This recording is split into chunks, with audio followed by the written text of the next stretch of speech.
वापसी, एक अधूरी आत्मा की कहानी। गांव का रहस्य। उत्तराखंड के एक छोटे से गांव कनौली में घना जंगल और ऊंचे पहाड़ों से घिरी एक हवेली खंडहर बन चुकी थी। लोग उसे भूतिया हवेली कहते थे। कहते हैं वहां कोई गया तो लौट कर नहीं आता। गांव के बुजुर्गों के अनुसार 100 साल पहले वहां एक तांत्रिक विरोचन रहा करता था। वह काली विद्या का ज्ञाता था और अमरता पाने के लिए इंसानों की बलि चढ़ाता था। एक रात गाँव वालों ने मिलकर उस हवेली को आग के हवाले कर दिया। विरोचन वही जलकर मर गया, पर कहा जाता है उसकी आत्मा भी वहाँ भटकती है, अधूरी और प्यासी भरी। शहर से आए मेहमान वर्षों बाद 4 दोस्त अंकित, रिया, निखिल और समीर दिल्ली से ट्रिप पर निकले। इन्हें एडवेंचर पसंद था और डरावनी जगहों पर जाना। जब कनौली गांव के बारे में सुना तो बिना वक्त गंवाए वहां पहुंच गई। गांव वालों ने लाख मना किया, लेकिन इनका मन नहीं बदला। गांव के पास पहुंचते ही हवाओं में सन्नाटा था, पक्षियों की आवाजें तक गायब थी। शाम होते होते ये चारों खंडहर में पहुंचे। टॉर्च जलाकर अंदर घुसे। दीवारें टूटी हुई, जमीन पर राख और कोने में अजीब सी ठंडी हवा बह रही थी। यहाँ कोई था। समीर ने फुसफुसाया, डरपोक मत बनो। निखिल हंसते हुए बोला। तभी अचानक एक पुराना दरवाजा खुद ब खुद बंद हो गया। सब चौंक पड़े।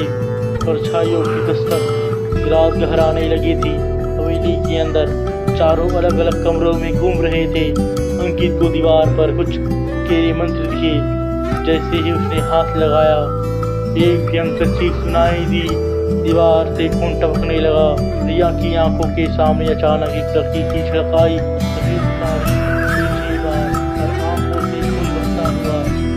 तुम लोग क्यों आए हो? मेरा अंत दूरा है, उस लड़की ने चिल्लाते हुए कहा। छाया उनकी परछाइयों से अलग चल रही थी। उन्हें हवेली में कदमों की आवाज आने लगी, लेकिन कोई नजर नहीं आ रहा था। विरोचन की आँख थी। अचानक सब एक कमरे में आ गए। उस कमरे में एक बड़ा तांत्रिक मंडल बना था। बीच में एक पुरानी किताब पड़ी थी, काल विधि तंत्र। जैसे ही अंकित ने उसे उठाया, हवेली की जमीन कांपने लगी। छत से खून टपकने लगा। एक तांडव जैसी स्थिति बन गई। अचानक विरोचन की आत्मा प्रकट हुई।